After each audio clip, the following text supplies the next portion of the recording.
या मोहम्मद पैगंबराचं जीवनचरित्र जर तुम्ही पाहिलं, या मोहम्मद पैगंबराने वयाच्या 50व्या वर्षी एका 6 वर्षाच्या मुलीशी लग्न केलेलं आहे। सीधा खुला चैलेंज करता हूं मैं कि एक मुसलमान हमारे एक हिंदू को मारेगा, हम 100 मुसलमानों को मारेंगे। मैं पूरे सिस्टम से एक बहुत आजिज़ाना सवाल करूंगा, बहुत रिक्वेस्ट के साथ सवाल करूंगा कि जितनी जल्दी मुफ्ती अजहर सलमान अजहरी को अरेस्ट करने में की थी, उतनी जल्दी इन महाराज को अरेस्ट करने में क्यों नहीं की जा रही है।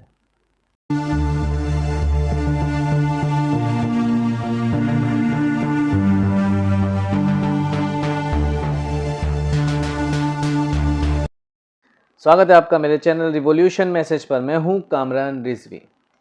पिछले कुछ दिनों से जिस तरह भारत के अलग अलग ज़िलों में अलग अलग जगहों पर मुसलमानों के द्वारा विरोध व्यक्त हो रहा है, ये किसी से छुपा नहीं है। कई बड़े शहरों की वीडियो सोशल मीडिया पर वायरल हैं, लोग उसे शेयर कर रहे हैं, पर इसके पीछे की वजह क्या है? तो महाराष्ट्र के किसी एक प्रोग्राम के अंदर रामगिरी महाराज ने मुसलमानों की भावनाओं को आहत करते हुए कुछ गलत टिप्पणी की थी, गलत वर्ड्स का यूज़ किया था। उन्होंने ऐसे वर्ड्स और ऐसी बातें करी जिससे मुसलमानों को तकलीफ़ पहुँचे, और जो कि गलत ही है, जिस चीज़ का विरोध होना ज़रूरी भी है, क्योंकि हम किसी के भी मज़हब को गलत या बुरा भला नहीं कह सकते। तरीके होते हैं अगर कोई बात समझानी होती है तो, मगर किसी तरह से ऐसी उल्टी सीधी बातें करना किसी भी मज़हब के बारे में, ये सरासर गलत है। अब मैं आज जिस मुद्दे को लेकर आऊँगा, या मेरी थंबनेल जो आपने देखी होगी, उस थंबनेल के ऊपर जो मैं बात को लेकर आऊँगा वो बहुत समझने वाली बात है, और उससे मैं प्रशासन से, मैं पूरे सिस्टम से एक बहुत आजिज़ाना सवाल करूँगा, बहुत रिक्वेस्ट के साथ सवाल करूँगा कि जितनी जल्दी मुफ्ती अजहर सलमान अजहरी को अरेस्ट करने में की थी, उतनी जल्दी इन महाराज को अरेस्ट करने में क्यों नहीं की जा रही है। और जिस तरह का पूरा मामला सलमान अजहरी के लिए किया गया था, वही मामला महाराज के लिए क्यों नहीं किया जा रहा है। अब मैं पूरी बात आपको बताऊंगा कि क्या था। मुफ्ती सलमान के बारे में जो खबर थी, 6 फरवरी के आसपास की खबर थी, जब मुफ्ती सलमान अरेस्ट हुए थे। उसके बाद 7 फरवरी को खबर आई थी कि उनको बेल मिल गई है, उनको ज़मानत मिल गई है। पर हुआ ये कि 9 फरवरी पर उन पर फिर केस आने की खबरें सामने आईं। अब ये पूरा सिस्टम हुआ। मुफ्ती सलमान की जिस प्रोग्राम की वीडियो थी, वायरल हुई थी, वो उससे पहले की थी। उस वायरल हुई वीडियो पर पुलिस ने बहुत ही तरीके से और बहुत ही सिस्टमेटिक, बहुत स्पीड में काम करते हुए मुफ्ती सलमान अजहरी को अरेस्ट कर लिया। ठीक है, सही बात है। अगर कहीं पर कोई शक पैदा होता है किसी स्टेटमेंट के अंदर, तो पुलिस का कार्यवाही करने का अपना एक रिस्पॉन्सिबिलिटी है। मगर मुफ्ती सलमान अजहरी के अरेस्ट होने पर ATS आई थी। ATS उनको अरेस्ट करके ले गई, एंटी टेररिस्ट स्क्वाड। ये थोड़ा शॉकिंग है। अब मैं ATS को क्यों ज़्यादा मेंशन कर रहा हूँ, क्यों ज़्यादा फोकस में दिखा रहा हूँ, क्योंकि मैं वीडियो के लास्ट में आपको एक वीडियो और ऐसे दिखाऊंगा कि जहाँ ATS को आना चाहिए था, मगर मुझे अभी पता नहीं है कि वहाँ ATS आई या नहीं आई। बहरहाल मुफ्ती सलमान अजहरी जो हैं अरेस्ट हुए, और उनके वकील ने उनके पूरे जो तरीके थे, जिस तरह सलमान अजहरी को अरेस्ट किया गया, इसके ऊपर आपत्ति भी जताई थी। उन्होंने कोर्ट में ये दलील रखी थी कि उनको गलत तरीके से अरेस्ट किया गया है। सलमान अजहरी के वकील ने ये बात रखी थी कोर्ट के अंदर। ये पूरा मामला हुआ था मुफ्ती सलमान अजहरी पे। अब मैं मुफ्ती सलमान अजहरी को क्यों बीच में ला रहा हूँ, क्योंकि वो भी एक स्कॉलर हैं, एक स्पोक पर्सन हैं, एक मजहबी ताल्लुक़ से, इस्लामिक मजहबी ताल्लुक़ से वो स्टेज पर अपनी बात रखते हैं, मज़हब के मामले के वो बातें करते हैं। इसी तरह रामगिरी महाराज हैं, वो हिंदू मज़हब के रिलेटेड हैं। उन्होंने जब मुसलमानों की भावनाओं को आहत किया, तो फिर इतने प्रोटेस्ट और इतने केस होने के बावजूद भी अभी तक इनको अरेस्ट क्यों नहीं किया गया।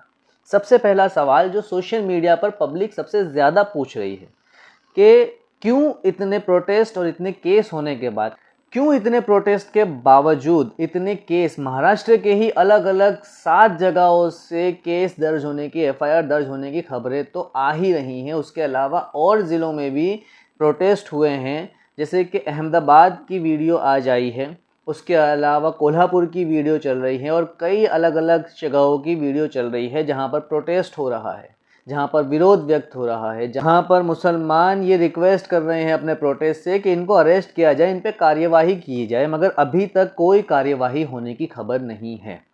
ये एक बहुत बड़ा सवाल है और ये बहुत आजिज़ाना तरीके से मैं पूछ रहा हूँ कि आखिर ऐसा क्यों।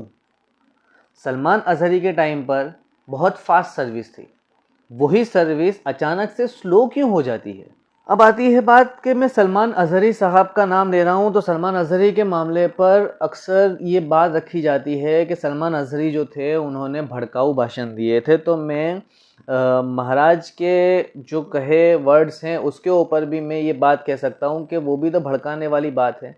आप किसी के मज़हब पर गलत टिप्पणी करेंगे तो क्या उससे गलत चीज़ें नहीं उकसेंगी, क्या उससे गलत फहमियाँ नहीं उकसेंगी, क्या उससे गलत तरीके की लोग चीज़ें नहीं करेंगे। किसी के मज़हब पर किसी तरह की भी टिप्पणी करना गलत तरीके से, क्या ये गलत नहीं है। महाराज चाहे किसी भी तरह से कर रहे हो, भड़काऊ बात तो कर ही रहे हैं ना, भड़का तो रही हैं ना। किसी के मज़हब को आप उल्टा सीधा कहोगे तो लोग तो तकलीफ़ में आएंगे ही ना, लोग तो परेशान होंगे ही और लोग फिर उसका प्रोटेस्ट भी करेंगे, उसके अगेंस्ट विरोध भी करेंगे। मगर सवाल सबसे बड़ा यही होता है पूरे सिस्टम से कि अभी तक कोई कार्यवाही क्यों नहीं की गई, क्योंकि अभी तक कहीं पर भी किसी भी जगह पर ये देखने को नहीं मिला है कि महाराज के ऊपर कार्यवाही की गई हो। तो मैं यही चाहूँगा, मैं यही रिक्वेस्ट करूँगा पूरे प्रशासन से कि कार्यवाही होनी चाहिए।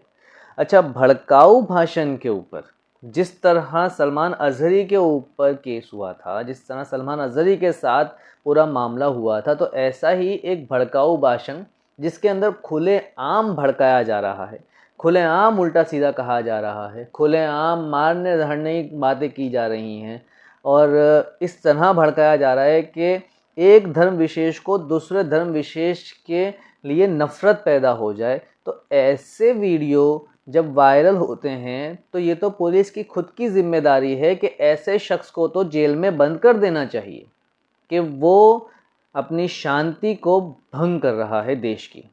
मगर पुलिस क्यों नहीं करती या एक्शन लेती है तो फिर ये लोग क्यों जल्दी बाहर आ जाते हैं, ये भी एक बहुत बड़ा सवाल पैदा होता है। जैसे कि मैं आपको वीडियो दिखाऊंगा, इस वीडियो को दिखाने का मेरा मकसद किसी भी तरह का कोई भी भड़काऊ या कोई भी नफ़रती बात को प्रमोट करना नहीं है। तो सिर्फ इससे एक सीख लें और ये सीख मैं प्रशासन को देना चाहता हूँ अपनी वीडियो के ज़रिए कि मेहरबानी करके आप हर किसी को एक समान मानें। अगर सलमान अज़हरी का भाषण भड़काऊ है तो इस तरह का कोई भी भाषण खुले में कोई देता मिले तो उसके साथ सख्त से सख्त कार्यवाही हो, चाहे वो महाराज हों, चाहे वो ये शख्स हों जिनका वीडियो मैं अभी आपको दिखाऊंगा। मैं आप लोगों से सिर्फ एक ही आग्रह करना चाहता हूं, आज सीधा खुला चैलेंज करता हूं मैं कि एक मुसलमान हमारे एक हिंदू को मारेगा, हम 100 मुसलमानों को मारेंगे। जब तक हम मुसलमानों को नहीं मारेंगे ये राक्षस, ये आताताई मानने वाले नहीं हैं। बच्चियों को सबक सिखाना पड़ेगा। 5-5 बार वो हमें आगाह करते हैं, दिन में 5 बार अल्लाहू अकबर कहकर के आगाह कर रहे हैं, फिर भी आप सचेत नहीं हो रहे हो। सचेत हो जाओ। वो साफ साफ कह रहे हैं, उनका एक ही नारा है कि हम हिंदुओं को मार देंगे। हिंदुओं को क्या आप बलि की वेदी पर चढ़ जाओगे? अरे हनुमान जी महाराज, जितनी भी हिंदू है, एक हिंदू 100 मुसलमान पर भारी पड़ना चाहिए। मैं आप लोगों से कहता हूं हमें जागना होगा और यदि ये आताताई दुराचारी भ्रष्टाचारी नहीं मानेंगे तो घर में घुस के मारेंगे। इस ईंट का जवाब अब पत्थर से नहीं सिलाओं से दिया जाएगा। तुम एक मारोगे, हम 100 मारेंगे। आज ये संकल्प लेना होगा, आज सारी जनता को ये संकल्प लेना होगा। बोलो भारत माता की, भारत माता की। और आज एक सभी लोग संकल्प लो, हाथ उठा करके, सभी लोग हाथ उठा करके संकल्प लो, आज के बाद कोई भी मुस्लिम हमारे हिंदुओं के खिलाफ कोई भी प्रक्रिया करेगा तो उसका मुंह तोड़ जवाब दिया जाएगा। बोलो भारत माता की, भारत माता की। ये वीडियो बनाने का मकसद सिर्फ एक रिक्वेस्ट करना है कि प्रशासन कम से कम मुसलमानों की थोड़ी वैल्यू करे। मुसलमान इस देश का नागरिक है और मुसलमान भी अपना हक रखता है इस देश में। उसको पूरा हक मिलता है हमारे संविधान के ज़रिए कि वो अपनी बात रखे, अपनी मांग रखे, और अगर कोई उसकी धार्मिक भावनाओं को आहत करे तो वो अपना विरोध व्यक्त करे और सरकार उसको इंसाफ दे। बस यही बात समझाने के लिए, यही बात बताने के लिए इस वीडियो में ये सारी चीज़ें मैंने आपको बताई हैं। वीडियो मेरा कैसा लगा, आपको इन्फॉर्मेशन कैसी लगी? अगर आपको वीडियो पसंद आया हो तो चैनल को सब्सक्राइब ज़रूर कीजिएगा, वीडियो को लाइक ज़रूर कर दीजिएगा और शेयर ज़रूर कर दीजिएगा। और अगर यही वीडियो आप फेसबुक या इंस्टाग्राम पर देख रहे हैं तो हमारे पेज को फॉलो ज़रूर कर दीजिएगा, वीडियो को शेयर ज़रूर कर दीजिएगा और लाइक ज़रूर कर दीजिएगा।